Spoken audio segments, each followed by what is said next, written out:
Hello friends, आज मी तुम्हाला मशरूमची शागोती दाखवत आहे। तर रेसिपीला सुरुवात करूया।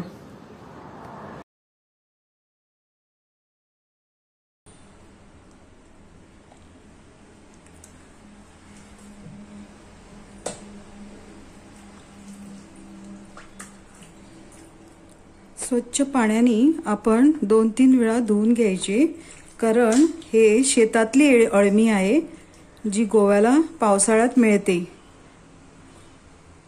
ही व्यवस्थित आपण चोळून त्याची माती सगळी काढून घ्यायची आणि मग मिठाच्या पाण्यात आपण थोडा वेळ 1 तासभर बुडून ठेवायचं, म्हणजे सगळी माती किंवा जी काय घाण अडकलेली आहे ती सगळी निघून जाईल। फ्रेंड्स, ही अळमी वर्षातून एकदाच भेटतात, ते सुद्धा पावसाळ्यात। मुद्दाम ही करून बघा, कधी कुठे म्हणजे आपल्याला विकत मिळाली तर मुद्दाम घ्या आणि हा पदार्थ करून बघा, तुम्हाला फार आवडेल। कारण ह्याची चव एकदम म्हणजे मस्तच लागते। म्हणजे आम्ही तर आतुरतेने वाट बघतो पावसाळ्यात ही अळमी कधी येतात का म्हणून। आणि खूप महागही असतात, कारण ही वर्षभर नाही भेटत, त्यामुळे जेव्हा मिळतात तेव्हा लोक म्हणजे काही किंमत असू दे तरी घेतात। म्हणजे एकदा हे 500 रुपीजला 10 ते 12 कळे येतात। तर अशा रीतीने ही आपण पाण्यातून मी 2-4 वेळा पाण्यातून काढली आहे आणि छान स्वच्छ करून घेतलेली आहे, जिथपर्यंत त्याची माती जात नाही। हे असे कळे घ्यायचे आणि ह्याला असं स्लीड करायचं मधून, आणि असे 4 ते 6 आपण मधून काप करून घेऊया। जास्ती पातळ करू नका, नाहीतर कुक केल्यानंतर ते विरघळून जातात। सो जास्ती जाड नाही, जास्ती बारीक नाही, हे असे आपण कापायचे। चला तर मी सगळे असे कापून घेते, असे करून, नाहीतर ती सगळी विरघळून जातात, म्हणून आपण असे थोडे कापून घेऊया। ही अशा रीतीने मी सगळी कापून घेतली आहे, तुम्ही बघू शकता। एकदम बारीक नाही आणि एकदम जाड नाही। ही आपण आता बाजूला ठेवूया कापून। आता मी बाकीचे साहित्य घेते। इथे मी टोटल 4 मोठे कांदे घेतलेले आहे। त्याच्यातले 2 कांदे मी लांबट कापणार, जे मी खोबऱ्याबरोबर भाजणार आहे ग्रेव्हीसाठी, असे करून। आणि 2 कांदे मी एकदम बारीक कापून घेणार आहे। हे 2 कांदे मी बारीक कापून घेते, असे करून।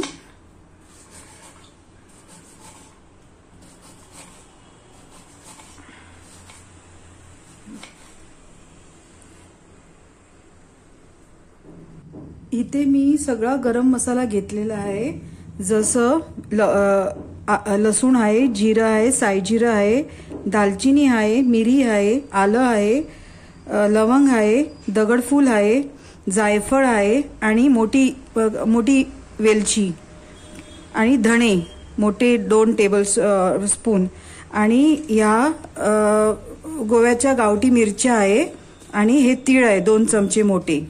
हे सगळं मी थोडंसं तेलावर भाजून घेणार आहे आणि वाटून घेणार आहे।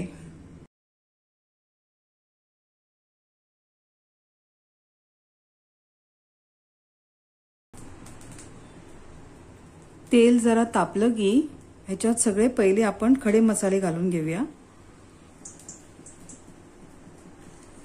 वेलची, जायफळ, दगडफूल, लवंग, मिरी, तिकी,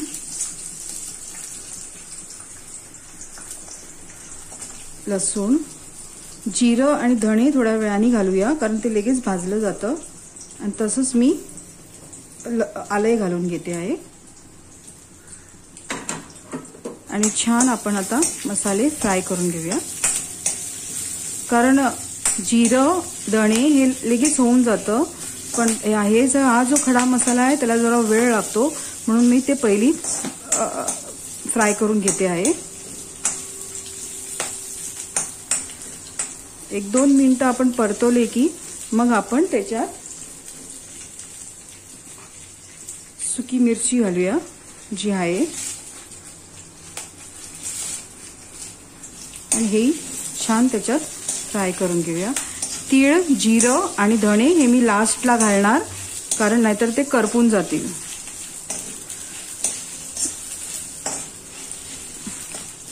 फ्रेंड्स, माझ्या चॅनलला सबस्क्राईब केलं नसेल तर प्लीज सबस्क्राईब करा आणि हा व्हिडिओ तुमच्या फ्रेंड सर्कलमध्ये शेअरही करा. असं 2 मिनिटं आपण छान परतून घेऊया. मसाल्याचा खमंग वास यायला लागला की मग मी याच्यात तीळ घालते आहे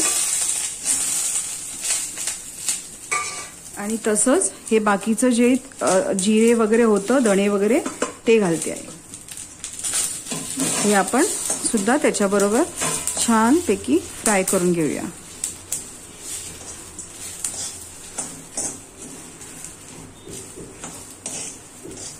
जास्ती करपवायचं नाही, 2 मिनिटच परतून घ्यायचं, नाहीतर करपलेला स्वाद येतो आणि सगळंच खराब होऊन चवीला खराब लागतं. सो इथे जर आपण काळजी घ्यायची की छानपैकी परतून घ्यायचं. तुम्हाला आवाज येत असेल की तीळ तडतडतात आहे, तिथपर्यंतच आपण थोडा 2 मिनिटं फ्राय करून घ्यायचं.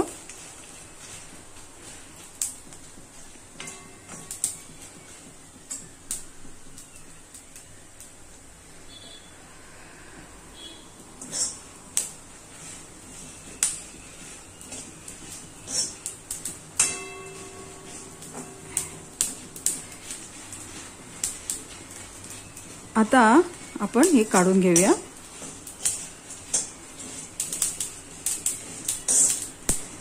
आणि मी हे रगड्यात, माझ्याकडे रगडा आहे, ग्राइंडर आहे, मी त्याच्यात वाटायला घालते आहे. याच्यात थोडी हळद घालून वाटून घेऊया. तुमच्याकडे मिक्सर असेल तर तुम्ही मिक्सरमध्ये वाटू शकता. आणि हे आता मी या प्लेटमध्ये काढून घेते.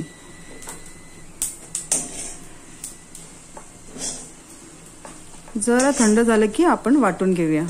आणि आता मी ह्याच्यात कांदा खोबरं वाटून घेते. इथे मगाशी मी जो लांबट कांदा कापलेला होता तो सगळा फ्राय करायला घालते आहे.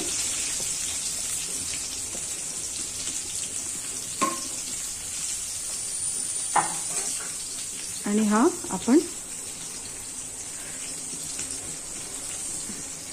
छानपैकी फ्राय करून घेऊया. वाटण करायचं आहे त्या हिशोबाने आपण हा छानपैकी लालसर फ्राय करून घ्यायचा. इथे मी तिथपर्यंत हा कांदा होईपर्यंत 2 नारळ मोठे किसून घेते आहे. कांदा जरासा फ्राय झाला की मी आता ह्याच्यात सुकं खोबरं जे मी बारीक काप केलेली आहे ती घालते आहे.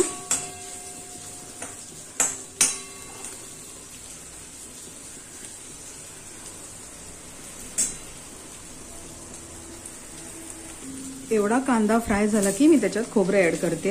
हा अख्खा बारीक नारळ आहे सुका, जो मी ह्याच्यात फ्राय करून घेणार. आणि मग आपण ओलं खोबरंही फ्राय करून घ्यायचं ह्याच्यात. आणि हे व्यवस्थित गंध वाटून घ्यायचं. मसाला तुम्ही बघू शकता साईडमध्ये, अजून मी थंड करायला ठेवलाय बाजूला. आता मी ग्राइंडरमध्ये वाटून घेते. एवढं मी खोबरं घालते. छानपैकी जरा व्यवस्थित होईल असं ब्राउनिश होईल एवढं भाजून घ्यायचं खोबरं. त्याचा कच्चेपणा जरा जायला पाहिजे. खोबरं छान भाजून झालेलं आहे. मी एका प्लेटमध्ये काढते. हे सगळं मी एका प्लेटमध्ये थंड करायला ठेवते आणि हेही मग वाटून घेऊया. पुन्हा मी कढईमध्ये तेल घालते आहे, खोबरेल तेल. आणि ह्याच्यात आपण जे मशरूम कापलेले होते, हे सगळे मशरूम जे कापलेले होते ते आपण आता ह्याच्यात घालूया. गॅस मी फास्ट ठेवलेला आहे आणि आपण ह्याच्यात सगळे मशरूम छानपैकी सगळं फ्राय करून घ्यायचं. आता तुम्ही बघू शकता की मशरूम खूप दिसतात आहे कढईभर, पण हे थोड्या वेळाने सगळे आकसून येणार शिजल्यानंतर. फ्रेंड्स, पाठी जो आवाज येतोय तो ग्राइंडरचा आहे. त्यासाठी मी तुमची क्षमा मागते की तो जरा इरिटेट करतो आहे. पण व्हिडिओ शूट करता करता काम लवकर होण्यासाठी मी ग्राइंडर ऑन केला आहे. त्यासाठी मी क्षमा मागते. इथे तुम्ही बघू शकता की मशरूमला सगळं पाणी सुटलेलं आहे. हे पाणी जिथपर्यंत इव्हॅपरेट होत नाही किंवा आटत नाही तिथपर्यंत आपण हे मशरूम फ्राय करायचे। तुम्ही बघू शकतात की पूर्ण मशरूमच्या वर पाणी आलेलं आहे। हे जिथपर्यंत पाणी गायब होत नाही किंवा फ्राय करून इव्हॅपरेट होत नाही तिथपर्यंत आपण तळसून घ्यायचं। पाठच्या गॅस मी आणि भांडं ठेवलं आहे त्याच्यात, आणि त्याच्यात मी आता तो चिरलेला बारीक कांदा आहे, ही हिरवी मिरची आणि कांदा छान फ्राय करून किंवा तळसून घेणार आहे। तेल घालते।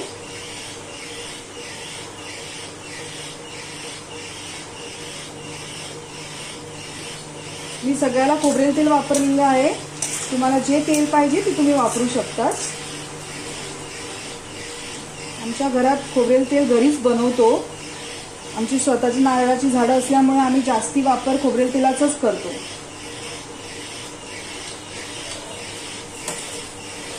हा जो कांदा आहे तो मी सगळा त्याच्यात छानपैकी तळसून घेतो। फ्रेंड्स, माझ्या चॅनलला सबस्क्राईब केलं नसेल तर प्लीज सबस्क्राईब करा, मला तुमच्या सपोर्टची फार गरज आहे। हा गोल्डन होईपर्यंत आपण फ्राय करून घ्यायचा।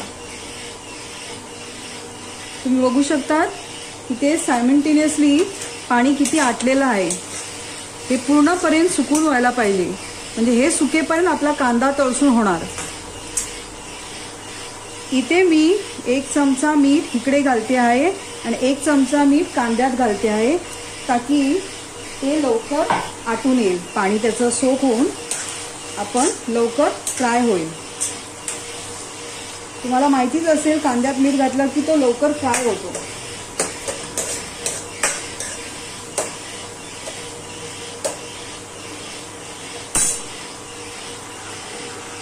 तसंच मी कांद्यात हिरवी मिरची घालते आहे आणि छानपैकी आपण तेही फ्राय करून घेऊया।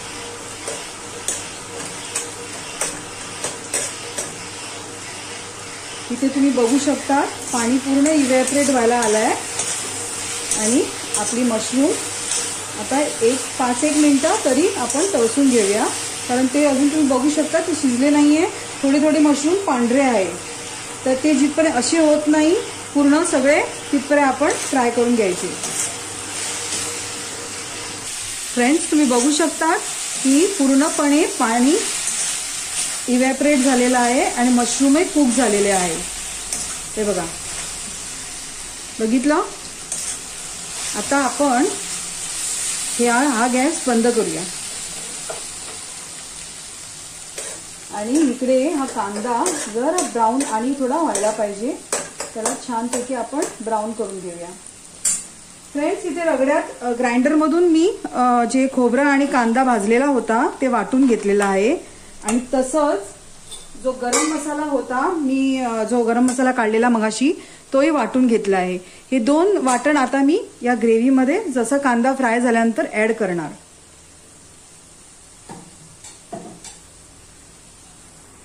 कांदा छान ब्राऊन लाईट गोल्डन झालेला आहे, ते बघू शकता। आता मी त्याच्यात हे मशरूम्स जे मी फ्राय करून घेतलेले ते ऍड करते आहे आणि आपण पटापट आता बाकीचे सगळे साहित्य याच्यात मिक्स करणार आहोत।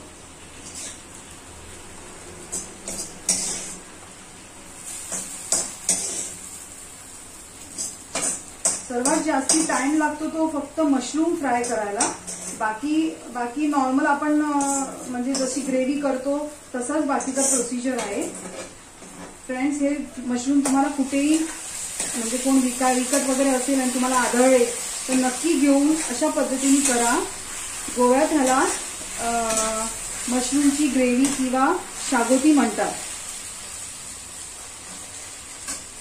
आता मी जे वाटलेला मसाला आहे तो घालणार। पहिली मी खोबऱ्याचं आणि ह्याचं वाटण घालणार, कांद्याचं।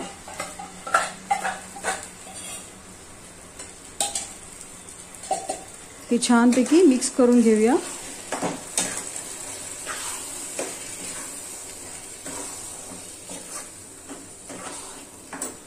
आणि मग जो गरम मसाला मी हे केलेला आहे तो घालणार आहे।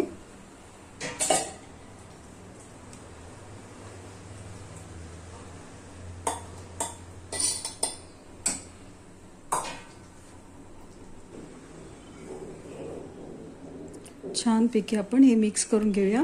आणि मी कुकरमध्ये साईडनी वटाणे, पांढरे किंवा ग्रीन वटाणे रात्रभर भिजून जे मी 3-4 शिट्या काढून ठेवलेले आहे ते ह्याच्यात ऍड करणार आहे. हे ऑप्शनल आहे, आपल्या आवडीनुसार आपण ऍड करू शकतो. थोडीशी कोकम घालते आहे चवीनुसार आणि ह्याच्यात आपण बारीक चिरून कोथिंबीर घालणार आहोत. ते मी कोथिंबीर कापते आहे, छान बारीक कापून घेऊया. इथे मी कोथिंबीर घालत आहे.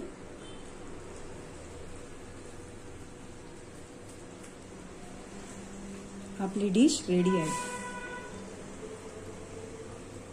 छानपैकी मिक्स करून घेऊया. एक उकळी आली की आपण बंद करायचा गॅस.